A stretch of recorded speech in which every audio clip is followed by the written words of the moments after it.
નમસ્કાર વિદ્યાર્થી મિત્રો, સ્વાગત છે આપનું મારી ચેનલ એચએસ ટ્યુટોરિયલમાં। આશા કરું છું કે અગાઉ જેટલા પણ વિડીયો મૂકવામાં આવ્યા છે તમને ખૂબ જ ઉપયોગી નીવડ્યા હશે અને આની મદદથી તમે સારી રીતે ઘરે બેઠા મેથ્સ શીખી શકતા હશો। તો દરેક મિત્રો તમારી કોમેન્ટ્સમાં તમારી જે પણ તમારો પ્રતિભાવ હોય આપવાનું ભૂલતા નહીં, તેમજ વિડીયોને જેટલા પણ વિડીયો જોઈ રહ્યા હોય દરેક વિડીયોને લાઈક કરતા રહેજો અને તમારા બીજા મિત્રો સાથે શેર કરવાનું પણ ભૂલતા નહીં। અને હા, ખાસ જો ચેનલને સબસ્ક્રાઇબ કરવાનું બાકી હોય તો સબસ્ક્રાઇબ કરી લેજો, જેથી કરી બોર્ડની પરીક્ષા વખતે આપણે જ્યારે પ્રોબ્લેમ સોલ્વિંગ લાઈવ ક્લાસ અથવા તો ડિસ્કશન માટેના લાઈવ ક્લાસ શરૂ કરીશું તો એ વખતે તમે એની અંદર જોડાઈ શકશો। સાથે દરેક મિત્રોને જણાવું કે મારા વિડીયોના ડિસ્ક્રિપ્શનની અંદર મારા WhatsApp ચેનલની પણ લિંક આપેલી છે, તો એમાં પણ તમે જોડાઈ જજો। તો કોઈ અવારનવાર એની અંદર કોઈ અપડેટ્સ હોય તો મૂકવામાં આવતી હોય છે તો એ પણ તમને મળતી રહે। શરૂ કરીએ આજનો વિડીયો। સ્વાધ્યાય 3.3 દાખલા નંબર 2 એનો પહેલો દાખલો। અહીંયા અપૂર્ણાંક વાળો દાખલો આપે છે। આવો જ એક દાખલો આપણે સ્વાધ્યાય 3.2 માં ગણી ચૂક્યા છીએ। તો હવે તમને આની અંદર સમીકરણ કઈ રીતે બનાવવું એ ખ્યાલ આવી ગયો છે, છતાંય આપણે ફરી આ દાખલામાં ફરીવાર એકવાર સમજી લઈએ શું કહ્યું છે। એક અપૂર્ણાંકના અંશમાં 1 ઉમેરતા અને છેદમાંથી 1 બાદ કરતા અપૂર્ણાંકની કિંમત અતિ સંક્ષિપ્ત સ્વરૂપમાં 1 બને છે। જો માત્ર છેદમાં 1 ઉમેરતા અપૂર્ણાંકનું અતિ સંક્ષિપ્ત સ્વરૂપ 1/2 બને તો તે અપૂર્ણાંક શોધો। તો જ્યારે સમીકરણ બનાવવાની વાત આવે આ પ્રકરણમાં, એટલે મેં તમને કહ્યું હતું કે પહેલા ધ્યાનથી આખી રકમ વાંચી લો। રકમ વાંચ્યા પછી તમારે એ જોવાનું છે કે ભાઈ આની અંદર શોધવાનું શું, તો આપણે અપૂર્ણાંક શોધવાનું છે। અપૂર્ણાંકની અંદર શું હોય? અંશ અને છેદ। તો એ આપણે ધારી લઈશું કે ભાઈ ધારો કે અંશ x અને છેદ y, તો આપણે અંશને x ધારી લીધો, છેદને y ધારી લીધો, માટે આપણો જે અપૂર્ણાંક છે એ અપૂર્ણાંક કેવો થાય? x ના છેદમાં y। અંશ અને છેદ, અંશ આપણે x ધારે તો છેદ y ધારે તો આપણો અપૂર્ણાંક શું થાય? x ના છેદમાં y। આટલું આપણું કામ થઈ ગયું। અપૂર્ણાંક વાળા દાખલામાં તમારે આ બાબત ધ્યાન રાખવાની છે, ધારવાનું શું થશે? અંશ અને છેદ। અંશ અને છેદ ધાર્યા પછી એના ઉપરથી આપણે અપૂર્ણાંક લખી દીધો, મૂળ અપૂર્ણાંક જે આપણે શોધવાનો છે x ના છેદમાં y। આટલું થઈ જાય એટલે હવે તમને ખબર છે શું કરવાનું છે। વાક્યની અંદર કોઈ બે વિધાન અથવા તો બે શરત એવી આપેલી છે કે જેની મદદથી તમે બે સમીકરણ બનાવી શકો। તો આપણે અહીંયા સમીકરણ બનાવીએ। પહેલી કન્ડિશન શું કહે છે? જુઓ, એક અપૂર્ણાંકના અંશમાં 1 ઉમેરતા, તો અપૂર્ણાંકનો અંશ એટલે x, એની અંદર 1 ઉમેરી દીધો, અને છેદમાંથી 1 બાદ કરતા, તો અપૂર્ણાંકનો છેદ y હતો, છેદમાંથી 1 બાદ કરી દીધો।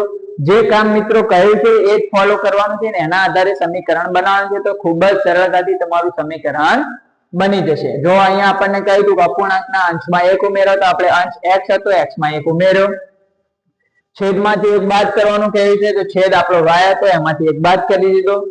તો અપૂર્ણાંકની કિંમત અતિ સંક્ષિપ્ત સ્વરૂપમાં, એટલે કે આ જે અપૂર્ણાંક બને એની કિંમત અતિ સંક્ષિપ્ત સ્વરૂપમાં કેટલી થશે?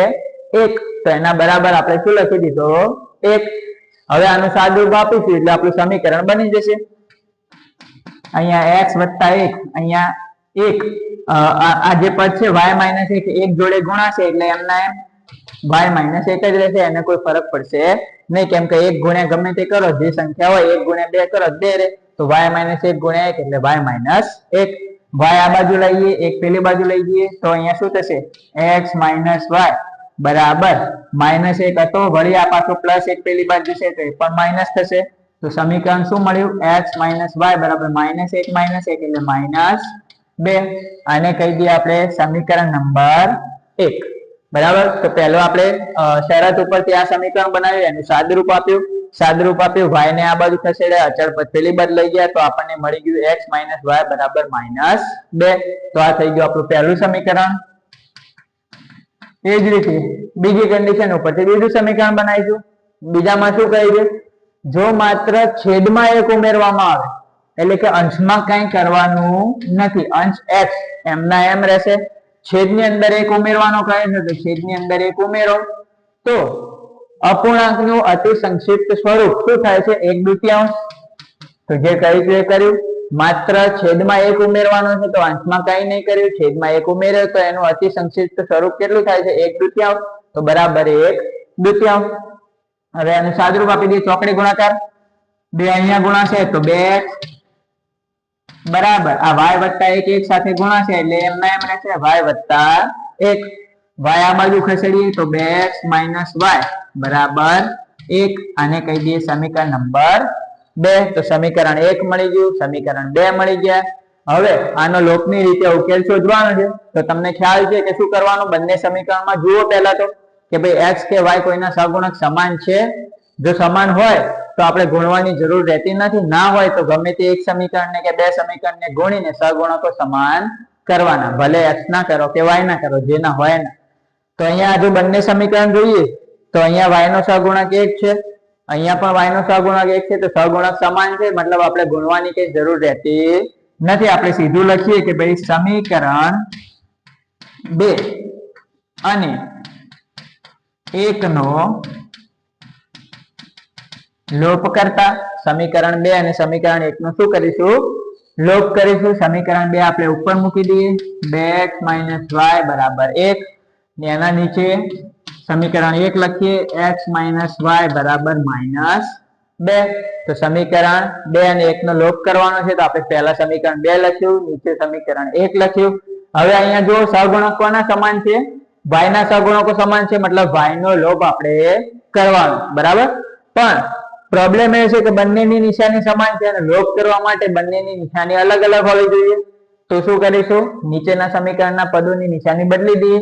આ પ્લસ છે તો માઇનસ, માઇનસ વાળું પ્લસ અને માઇનસ વાળું પ્લસ, બરાબર. હવે સાદુરૂપ આપીએ, 2x માંથી x ગયો, નિશાની બદલ્યા પછી હવે તમને ખ્યાલ છે કે નીચેની નિશાનીઓ ધ્યાનમાં લેવાની. તો 2x માંથી x ગયો તો કેટલા રહ્યા, 1x એટલે કે x પ્લસ y અને માઇનસ y જતા રહ્યા, બરાબર. પ્લસ 2 અને 1 એટલે કેટલા મળી ગયા, 3. તો અહીંયા તો સીધે સીધી આપણને કિંમત મળી ગઈ, x ની કિંમત કેટલી મળી ગઈ, 3. તો x ની કિંમત 3 મળી ગઈ. હવે એને સમીકરણ 1 અથવા તો 2 એમાં ગમે તે એકાદા સમીકરણમાં મૂકી દો. તો લખીએ આપણે કે x ની કિંમત સમીકરણ 1 માં મૂકતા, તો x ની આ કિંમત આપણે સમીકરણ 1 ની અંદર મૂકી દઈએ. તો સમીકરણ 1 માં જ્યાં x દેખાય છે ત્યાં કિંમત લખી દો 3. તો આપણે લખીશું 3 - y બરાબર -2. તો અહીંયા x ના જગ્યાએ કિંમત મૂકી દીધી 3 આપણે. હવે સાદુરૂપ આપીએ, y માઇનસ છે અને પેલી બાજુ લઈ જાઓ, 2 ને આ બાજુ લાવો. તો આ 2 માઇનસ માં હતા, ડાબી બાજુ આવ્યા તો પ્લસ થઈ જશે, બરાબર. y માઇનસ હતો, પેલી બાજુ ગયો તો પ્લસ થઈ ગયો. તો 3 ને 2 કેટલા મળે, 5. તો y ની કિંમત કેટલી મળી ગઈ, 5. તો x 3 y 5 એટલે કે આપણને ઉકેલ મળી ગયા x અને y. હવે મેં તમને કહ્યું હતું કે રકમ વાળા દાખલા હોય એમાં ઉકેલ મળ્યા પછી x અને y માટે જે આપણે ધાર્યું હોય એ પ્રમાણે જે જવાબ માંગે છે જવાબ આપણે લખવો પડે. તો લખવાનું કે તેથી અપૂર્ણાંક બરાબર x ની કિંમત ઉપર મૂકી દો, x કેટલા મળ્યા 3 અને y છેદમાં, તો y ની કિંમત 5. તો આપણો અપૂર્ણાંક શું થઈ ગયો, 3/5. તો આ રીતે તમે રકમ સમજીને મેથડ ફોલો કરીને ખૂબ જ ઈઝી રીતે સમીકરણ પણ બનાવી શકો છો અને લોકની રીતે આનો ઉકેલ પણ શોધી શકશો. તો દરેક મિત્રો સાથે સાથે દાખલો ગણતા રહેજો, અથવા તો એકવાર જોઈ સમજીને પછી વિડીયો પોઝ કરીને તમારી જાતે દાખલો ગણવાનો પ્રયત્ન કરજો. ભૂલ પડે તો ફરીથી એકવાર વિડીયો ચલાવીને જોઈ લેજો.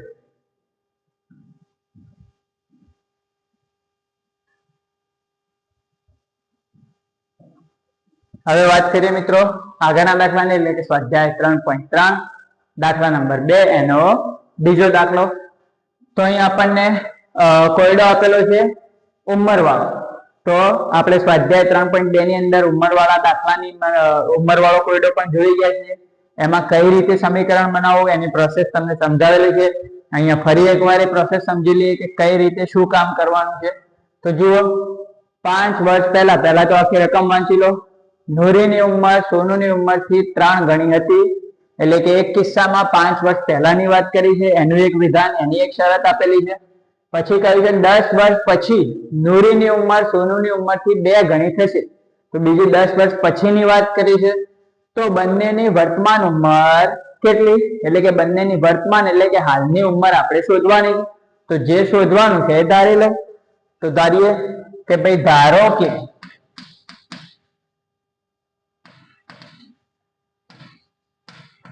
નૂરીની હાલની ઉંમર કેટલી લઈ લઈએ? x વર્ષ. ધારો કે નૂરીની હાલની ઉંમર x વર્ષ અને બીજા કયા બેન છે? સોનુ બેન. તો સોનુની હાલની ઉંમર y વર્ષ. તો બંનેની આપણે શું ધાર્યું? વર્તમાન ઉંમર એટલે કે હાલની ઉંમર. નૂરીની હાલની ઉંમર x વર્ષ અને સોનુની હાલની ઉંમર આપણે કેટલી ધારી લીધી? y વર્ષ. તો x અને y વર્ષ આપણે ધારી લીધા, બંનેની વર્તમાન ઉંમર. ધારણાનું કામ થઈ જાય એટલે પછી સમીકરણ બનાવવા માટે બે વિધાન શોધો. એની મદદથી એક વિધાનની મદદથી એક સમીકરણ, બીજા વિધાનની મદદથી બીજું સમીકરણ. ચલો હવે જોઈએ તો અહીં શું કહી દીધું? 5 વર્ષ પહેલા એટલે કે બંનેની જે આપણને શરત આપી છે સમીકરણ બનાવવા માટે, એમાં હાલની ઉંમરની વાત નથી કરી. કઈ ઉંમરની વાત કરી છે? 5 વર્ષ પહેલાની. તો મેં તમને અગાઉ 3.2 ના સ્વાધ્યાયમાં પણ સમજાવ્યું કે ભાઈ તમારી ઉંમર હાલ 15 વર્ષ હોય અને હું તમને એમ કહું કે 5 વર્ષ પહેલા તમારી ઉંમર કેટલી હતી, તો તમે તરત જવાબ આપશો કે સાહેબ 10. બરાબર છે? તો તમે શું કર્યું? 15 માંથી 5 ઓછા કર્યા કે નહીં?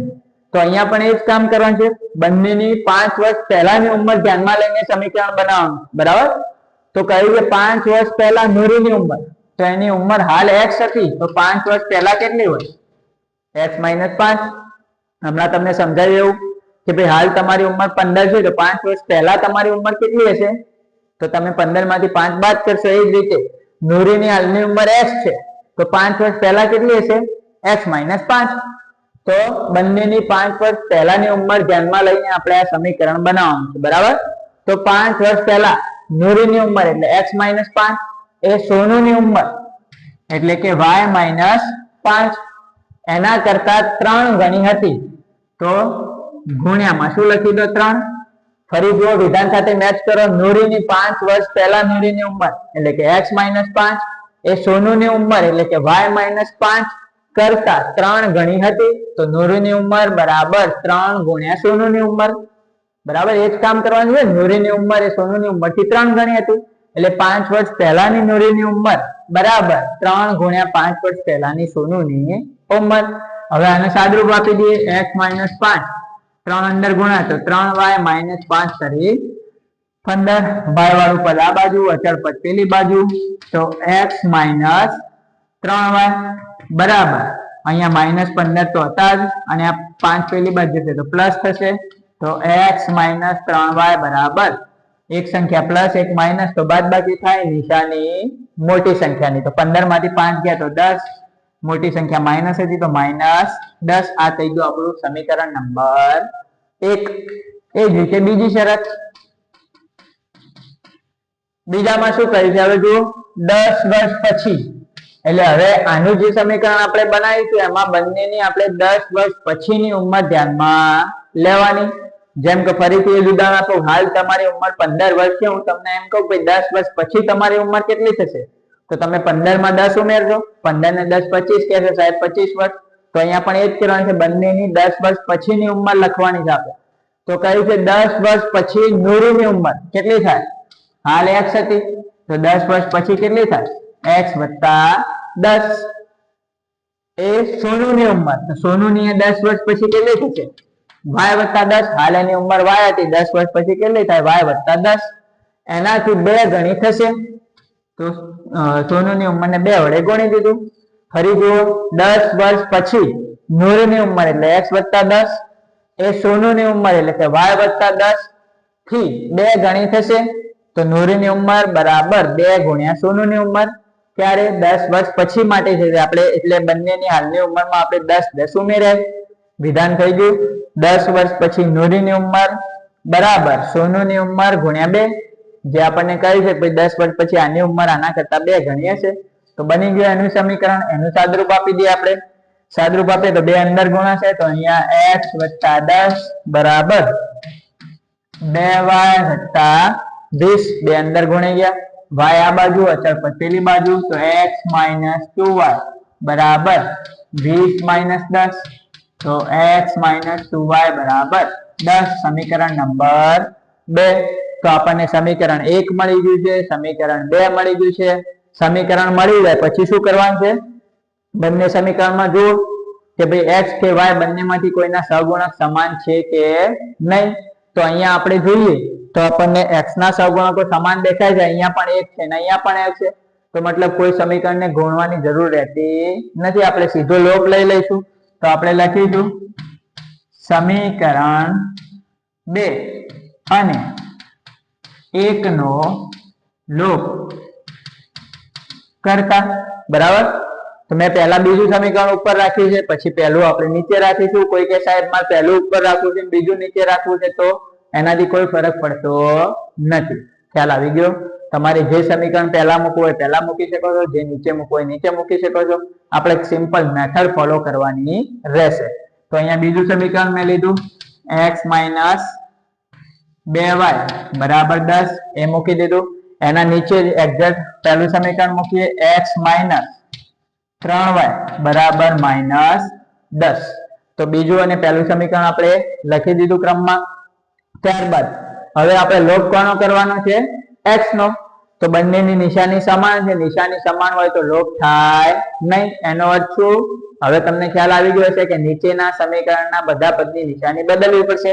તો આ પ્લસ છે તો એને માઇનસ કરી દો, માઇનસ છે એને પ્લસ કરી દો, માઇનસ છે એને પ્લસ કરી દો, બરાબર. જો તમને નીચે નિશાનીઓમાં તકલીફ પડતી હોય તમે સીધા અહીંયા પણ કરી શકો છો. ભાઈ આને માઇનસ કરો, આને પ્લસ કરી દો, આને પ્લસ કરી દો. એ રીતે ત્યાં પણ નિશાની સીધી બદલવી હોય તો એ પણ બદલી શકો છો. હવે પ્લસ એક્સ માઇનસ એક્સ જતા રહ્યા. અહીંયા પ્લસ 3y અને માઇનસ 2y, તો એક સંખ્યા પ્લસ એક સંખ્યા માઇનસ, તો બાદબાકી નિશાની મોટાની 3 માંથી 2 ગયા કેટલા રહે? 1. એટલે કે 3y માંથી 2y જશે તો y બાકી રહેશે. અને 10 વત્તા 10 કેટલા આયા? 20. તો y આપણને સીધે સીધો મળી ગયો. y ની કિંમત કેટલી? 20. કેમ કે અહીંયા 10 ની હવે માઇનસ વાળી નિશાની ધ્યાનમાં નહીં લેવાની, આપણા નીચે પ્લસ વાળી ધ્યાનમાં લેવાની. તો 10 વત્તા 10 કેટલા થઈ ગયા? 20. હવે y ની કિંમત મળી ગઈ છે તો એને સમીકરણ 1 2 બંનેમાંથી ગમે તેમાં મૂકી દો. તો લખો કે y ની કિંમત સમીકરણ 2 માં મૂકતા. તો y ની કિંમત આપણે સમીકરણ 2 ની અંદર અહીંયા મૂકી દઈએ. તો x - 2y, y ની કિંમત કેટલી મળી? 20 બરાબર 10. ખ્યાલ આવી ગયો? y ની કિંમત આપણે સમીકરણ 2 ની અંદર અહીં મૂકી દીધી. સાદરૂપ આપીએ તો x - 20 * 2 40 બરાબર 10. 40 પેલી બાજુ છે તો પ્લસ થશે, તો 10 વત્તા 40, તો x બરાબર કેટલા મળે? 50. તો x મળી ગયા, y મળી ગયા. આ શું મળે? આપણા ઉકેલ. કોયડા વાળા પ્રશ્નોની અંદર જે જવાબ માંગ્યો છે, જે શોધવાનું છે એ પણ લખવાનું. તો આપણે શું ધાર્યું હતું? x કોના માટે ધાર્યો તો? નુરી માટે. તો લખવાનું કે તેથી નુરીની હાલની ઉંમર x વર્ષ એટલે કે કેટલા? 50 વર્ષ. અને સોનુની હાલની ઉંમર y વર્ષ એટલે કે 20 વર્ષ છે. તમારે આ રીતે નીચે જવાબ પણ લખવાનો. આશા કરું છું કે વિડીયોની મેથડ કઈ રીતે સમીકરણ બનાવો, કઈ રીતે લોપ કરવો એ હવે તમને સારી રીતે સમજ આવી ગઈ હશે. તો દરેક મિત્રો મારી સાથે સાથે દાખલા તમે પણ ગણતા રહેજો. ના ખ્યાલ આવે તો વિડીયો એકવાર ફરીથી ચલાવીને જોઈને આખી મેથડ સમજી લેજો અને પછી જાતે પણ દાખલો ગણવાનો પ્રયત્ન કરજો. જેટલી વધુ પ્રેક્ટિસ કરશો એટલા વધુ સારી રીતે દાખલા ગણી શકશો અને તમારી સ્પીડ પણ વધશે. તો દરેક મિત્રોને વિડીયો સારો લાગ્યો હોય તો વિડીયોને લાઈક કરી ચેનલને સબસ્ક્રાઇબ કરવાનું ભૂલતા નહીં. તેમજ તમારી કોમેન્ટ્સ પણ મને આપતા રહેજો, જેથી કરીને મને વિડીયો બનાવવાનું મોટિવેશન મળતું રહે. ફરી મળીશું એક નવા વિડીયોમાં નવા ટોપિક સાથે. ત્યાં સુધી જય હિન્દ, જય ભારત.